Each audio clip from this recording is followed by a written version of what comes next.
je voudrais d'abord adresser mes salutations à Monsieur le Président, à la Vice-présidente et aux organisateurs pour avoir bien voulu accepter de venir partager quelques éléments de cette problématique en Afrique. Je pense que ça n'avance pas. OK, bien.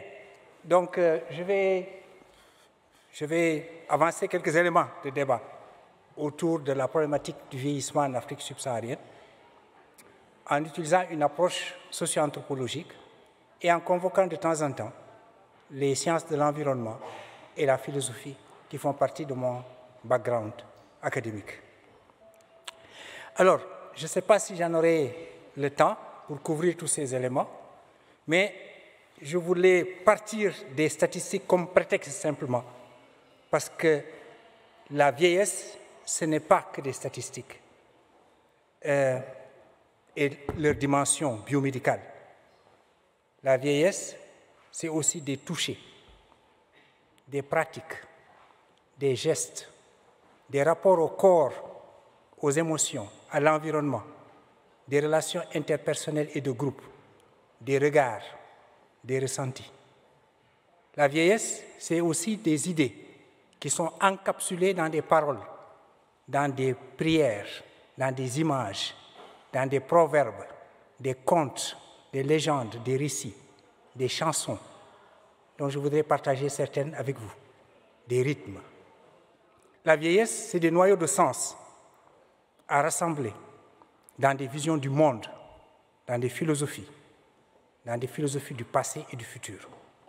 La vieillesse, c'est aussi, sous le regard anthropologique, des situations à situer en relation avec leur pertinence culturelle et sociétale sur des thèmes universaux, c'est-à-dire comment aborder des problématiques de l'univers à partir d'angles culturels et sociétals localisés, spécifiques, particuliers et pertinents. C'est pourquoi j'ai bien aimé ce matin, quand on a parlé de qualitatif, c'est ici cette méthodologie qualitative auquel je vais me référer, pour donner une importance capitale au sentir, à l'écoute, au partage, à l'analyse du discours, à la communication au sens de communicare, c'est-à-dire partager le même niveau, être au même niveau d'écoute et de parole. Le prétexte que j'ai pris ici, c'est que si vous regardez cette diapositive, l'Afrique a le taux de jeunes le plus important, le plus élevé au monde, mais c'est aussi le continent où il y a le moins de vieux, le moins de personnes âgées par tête d'habitant. Donc ça veut dire qu'il y a quelque part un gap. Et je vais en revenir plus tard. Première légende et métaphore que je vais convoquer des métaphores au-delà des chiffres. Les métaphores parlent plus que les chiffres. Une c'est ce qu'on va appeler le royaume des jeunes. C'est une histoire, c'est un récit, c'est une légende, rapportée par Kocc Barma. Kocc Barma, c'est un personnage peut-être qui n'a jamais existé, parce qu'on n'attache pas des noms à des découvertes, à des philosophies. On dit, c'est Wolof Ndiaye, c'est la communauté qui a parlé. Ce n'est pas le droit d'auteur qu'on va revendiquer par rapport à une découverte ou à une philosophie, ou à une création, ou à une production de connaissances. Parce que la connaissance est toujours sociétale, elle est socialisée, elle est interactive, elle ne dépend jamais d'une seule personne. C'est un cerveau interactif, collectif, qui produit des connaissances. Donc, on ne peut pas les revendiquer individuellement. Alors, Wolof Ndiaye, quand je vous dis Wolof Ndiaye, c'est cela, c'est cette communauté, ce sont des communautés qui créent des connaissances. Toute connaissance est créée par des communautés. Elle peut être appropriée à un moment donné par des individus. Alors, Wolof Ndiaye parle de ce qu'on pourrait appeler seigneuricide ou holocauste des seigneurs dans une lointaine,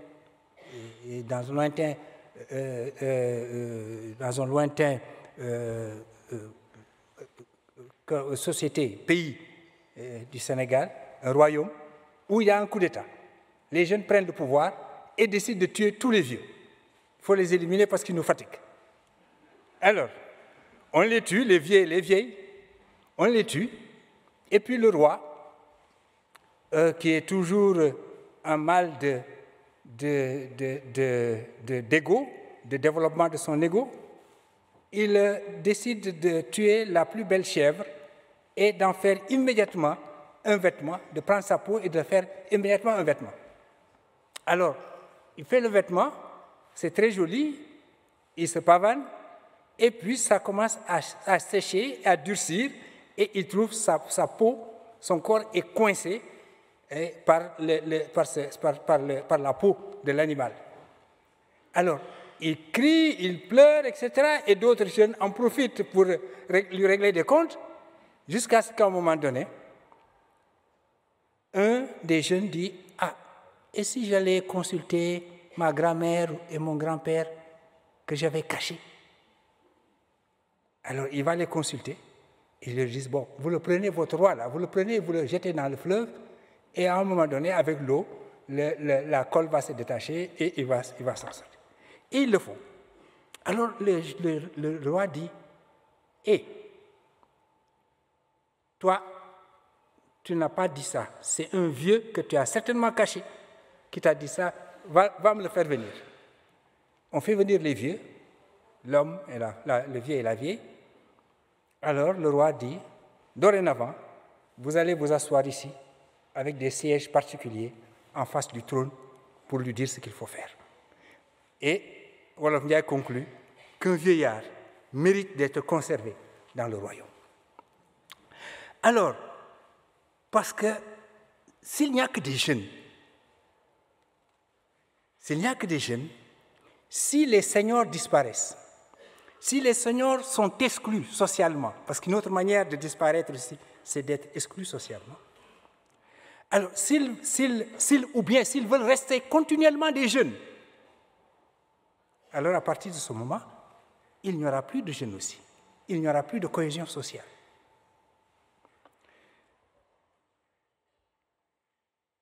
En fait, s'ils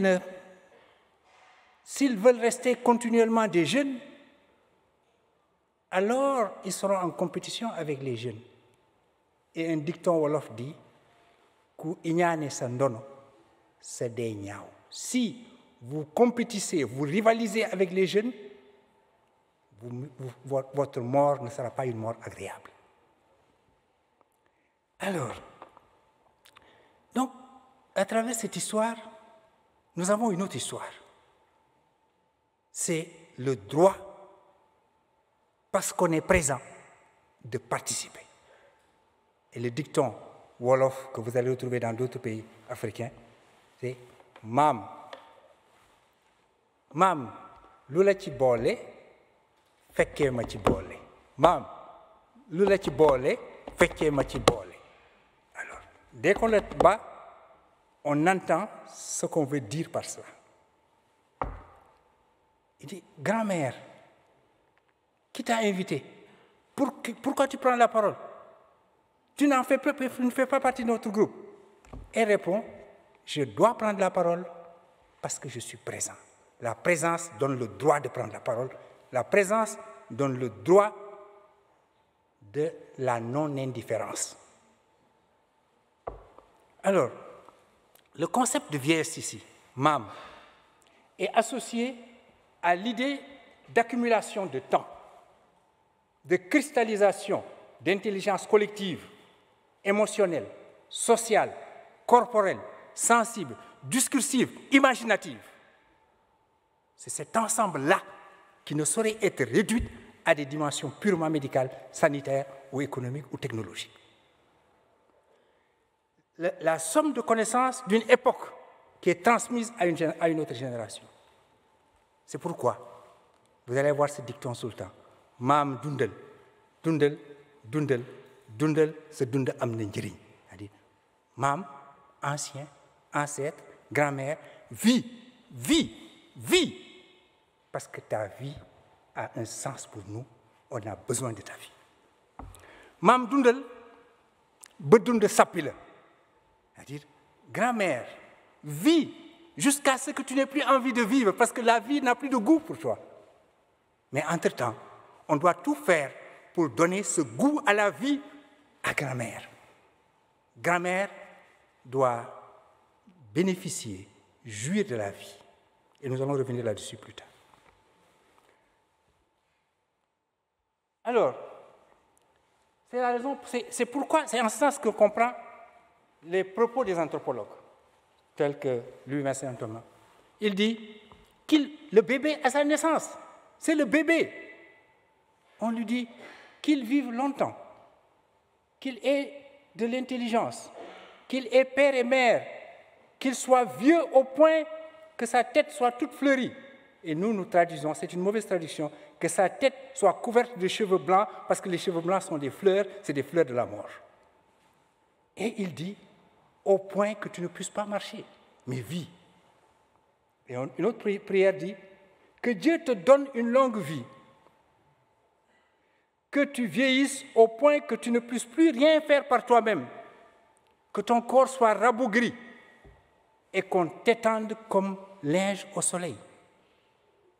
Et on va faire cette prière à ce bébé qui vient de naître. On lui souhaite la longue vie. La vieillesse est un concept positif. Ce n'est pas une diminution. Ou diminution de quelque chose par rapport à quelque chose d'autre, qui, lui, est une valorisation. La vieillesse est un concept positif, un projet transcendant pour que l'être le plus vulnérable traverse les vicissitudes et les incertitudes de la vie terrestre. On va prier pour que le bébé soit un adulte plus tard, traverse les incertitudes et pour ça se projette. Et son milieu le projette pour qu'il soit vieux. L'enfant aura amené le vieillard avec lui. Pour comprendre le vieillard, il faut comprendre l'enfant. Et pour comprendre l'enfant, il faut le lier au vieillard. L'enfant vieillard, Dindinkeba, l'enfant vient en étant vieux.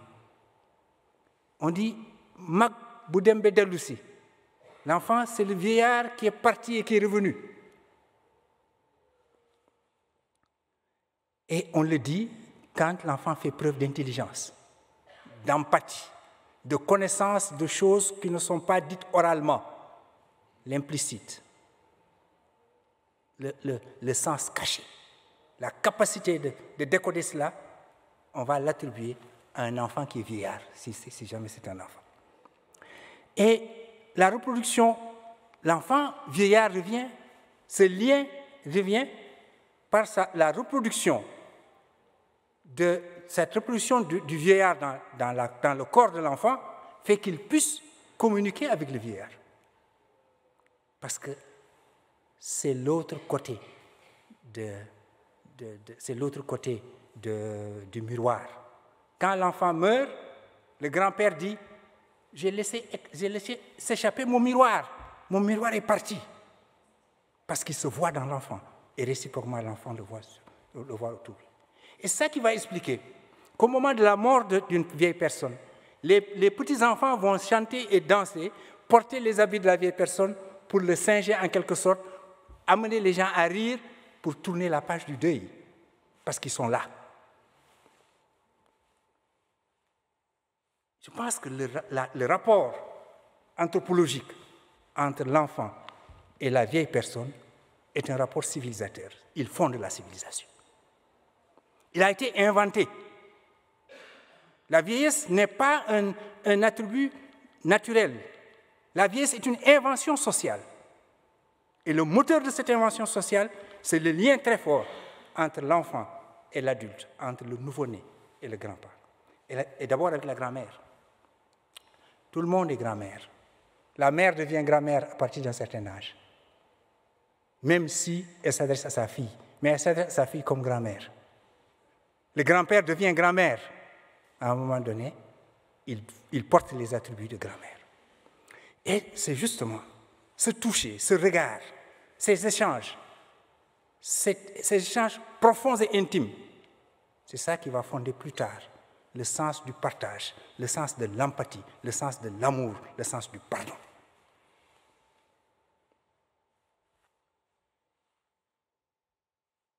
Il s'assoit au même niveau. Il prolonge, le nouveau-né prolonge le corps de la grand-mère et du grand-père qui se fait grand-mère et d'autres grands-pères qui se font grand-mère. Juste au moment de la naissance, après la naissance, quand la maman va amener le bébé pour la première fois à l'hôpital, vous allez voir ça dans beaucoup de villages du Sénégal, la grand-mère va marcher devant, la mère et son bébé au centre. Et la sœur de la mère ou une autre jeune femme va se mettre derrière. On encadre les plus vulnérables ici. Et c'est la grand-mère qui, au moment de l'accouchement, va dire « Dieu, on te convoque, viens ici. Si tu as besoin d'une vie, prends la mienne et laisse la jeune fille tranquille. » Cette symbolique de l'empathie qui va jusqu'au sacrifice suprême, c'est cela que les vieilles personnes enseignent aux jeunes personnes. Et c'est ça qui, quand elle fait défaut, nous avons développement de la violence. Nous avons hyper-égoïsme. Nous avons une société qui a du mal à se focaliser. Nous avons esclaves des jeux, esclaves de la technologie, esclaves d'une mutilation d'une partie de nous-mêmes. La grand-mère, ce sont les solidarités féminines dirigées par des grand-mères. Ce sont des grand-mères honoraires, des hommes qui deviennent des grand-mères honoraires, comme on le trouve dans certaines sociétés éthiopiennes. Ce sont des connecteurs écologiques. C'est les vieilles personnes qui, à un moment donné, vont prier, vont faire des offrandes parce qu'il y a eu une sécheresse. Les Kanyalins, Dimba Diassa et autres, peut-être que j'aurai l'occasion de revenir là-dessus, c'est pour dire comment les jeunes femmes sont protégées par les femmes plus âgées au risque de perdre leur vie.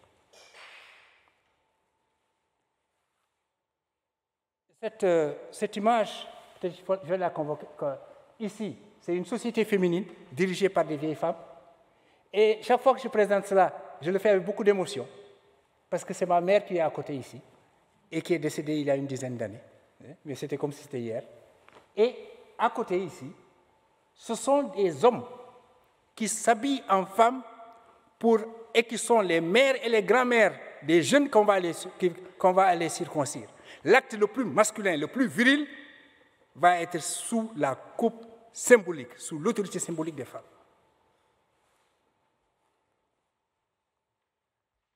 Connecteur dynamique, diachronique, connecteur synchronique, connecteur ontologique.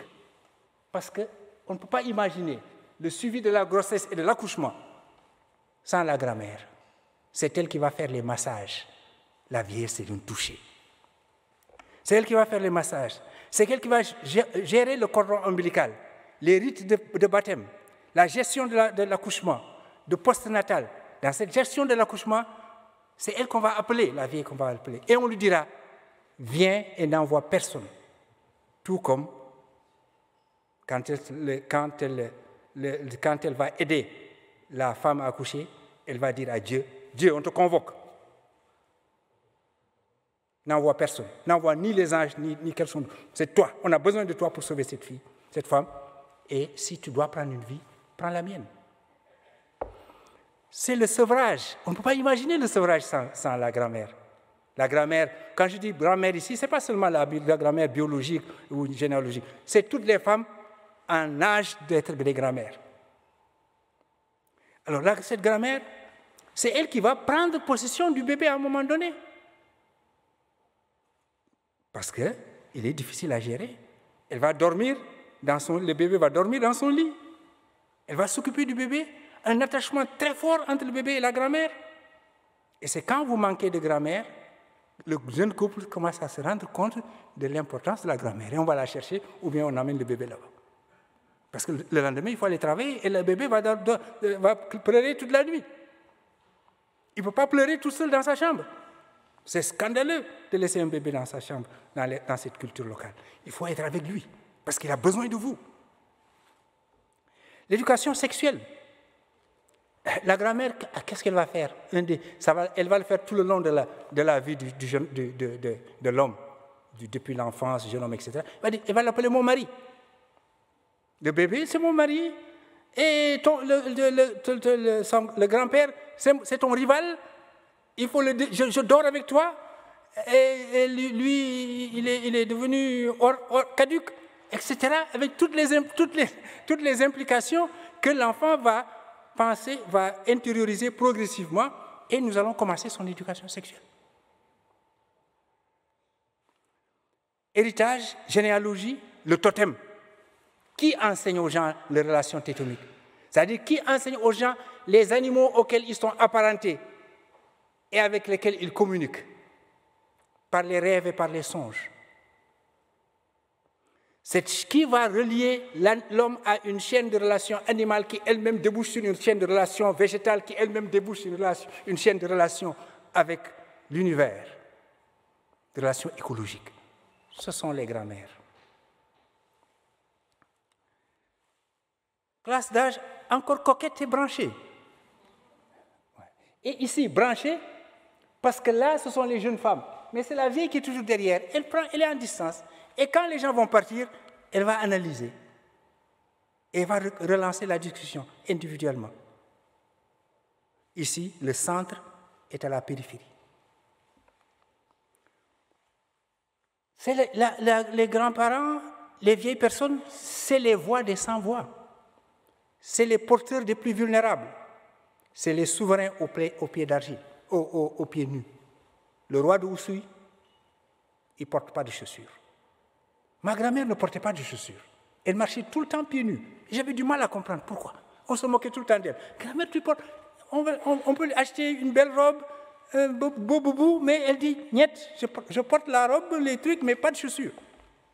Après, j'ai compris que ne pas porter de chaussures, c'est avoir ses pieds sur le sol, sur la terre, prendre l'énergie de la terre et la redistribuer à l'ensemble de la communauté.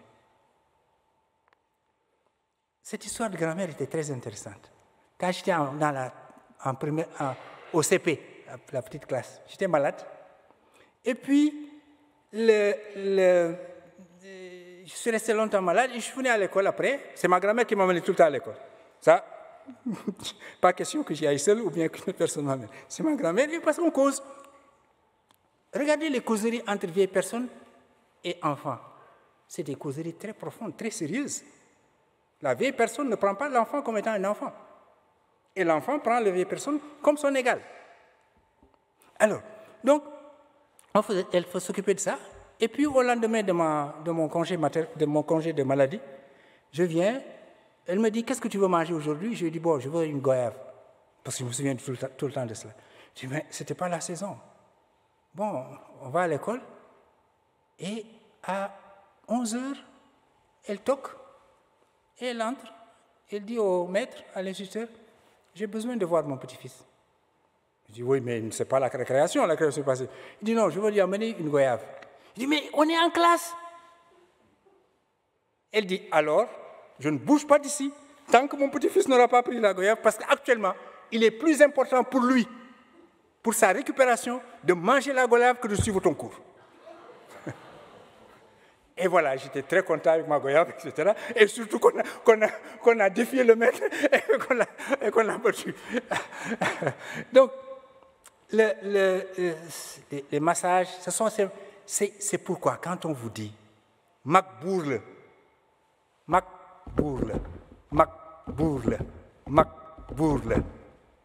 la vieille personne est un roi ou une reine. C'est un souverain.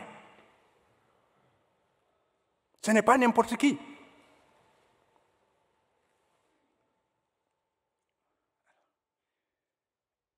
Cette personne âgée est un grand-père, un grand-parent, une grand-mère collective.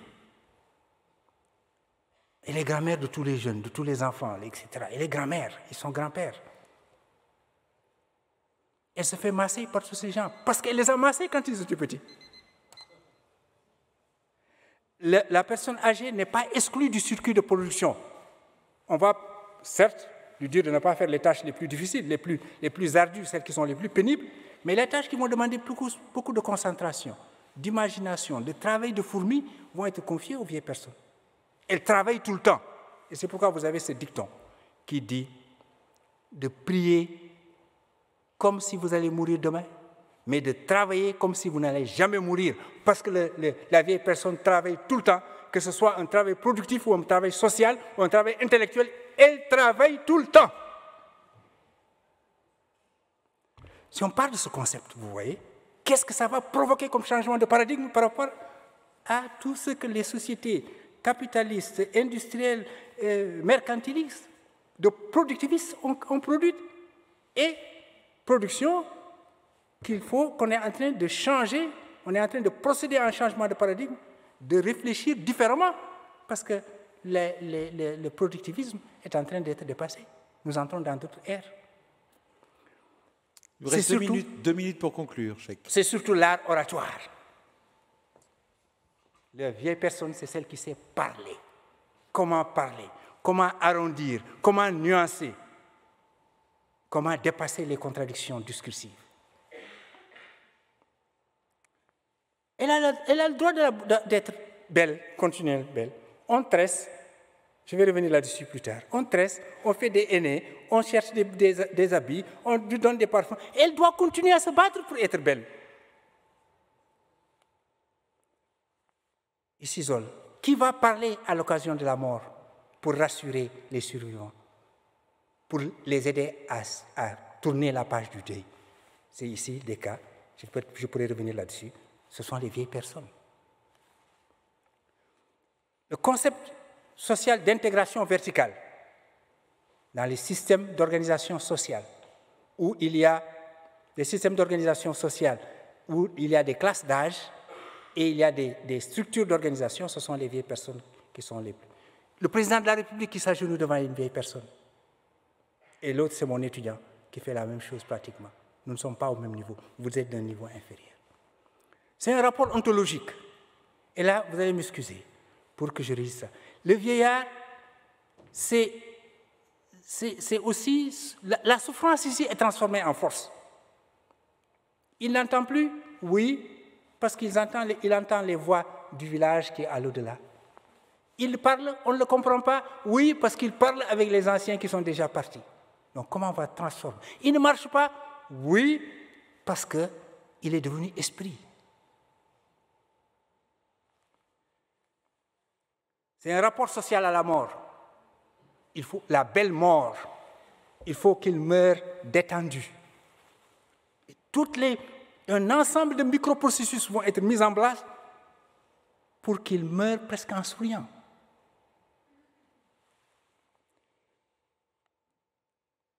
On lui dit au revoir. Et sa femme, ici, sa femme lui donne de l'eau à boire pour le chemin.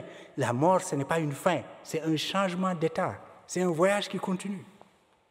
Et c'est une fête, parce qu'il faut l'accompagner. Et ce sont ses camarades qui font de la musique, qui jouent, qui dansent pour accompagner le mort. Mais tout ça, ça change maintenant. Parce que, quelque part, l'univers est en chemin pour un changement, pour aller en voyage, parce qu'il y a la mort sociale, la pauvreté, le désespoir, la souffrance psychologique et morale, qui sont des dimensions extrêmement importantes au-delà. Alors, cette mort, c'est comme si on se pose la question, il y a une extinction sociale et peut-être physique des vieilles personnes qui accompagnent la 6e extinction écologique. Les guerres n'ont pas le même effet sur les jeunes et sur les vieux. Les changements écologiques n'ont pas les mêmes effets sur les jeunes et sur les vieux. Et tout cela vient ensemble, pratiquement, et signale une sorte d'extinction de l'univers. Mais on peut les changer. Parce que les enfants, quand les enfants chantent et dansent, préparent la place dans les villages, ils appellent un nouveau-né. Et ce nouveau-né, c'est un vieillard qui revient. Et là où il n'y a pas cela, les vieillards ne viennent pas. Les vieilles personnes qui sont portées ne viennent pas. Donc il faut se réconcilier avec les enfants pour que les enfants se réconcilient avec les vieilles personnes. Alors, devant la violence sur les enfants, chaque violence sur les enfants, chaque viol Chaque violence sexuelle sur la mère des enfants rejaillit fondamentalement sur l'enfant et amène l'enfant à interpeller sa grand-mère. Alors, il faut que les vieilles et les vieux reviennent. Oui, ils reviendront.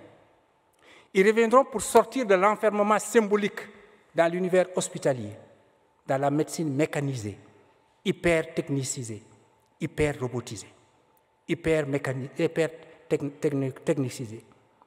Elles reviendront, les grand-mères reviendront, les mamans reviendront pour réenchanter la vie sociale, s'éclater dans une vie sociale, s'éclater dans un univers recomposé. Oui, elles reviendront pour reconstituer un monde respiritualisé, renaturalisé, réhumanisé. Oui, elles reviendront pour orienter, guider, surpasser par le khel, par l'esprit. Mais ici, l'esprit, c'est aussi le cœur.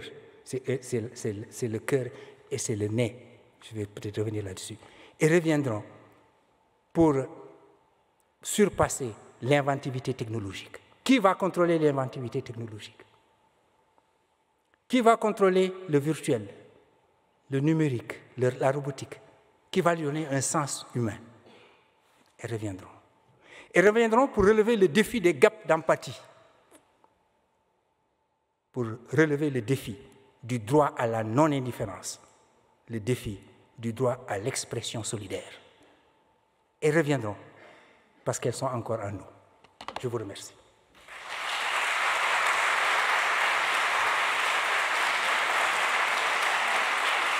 Merci. Merci. Merci. Merci. Merci. Merci. Merci. Merci. Merci. Je ne peux pas les empêcher d'applaudir, ils veulent applaudir. Allez.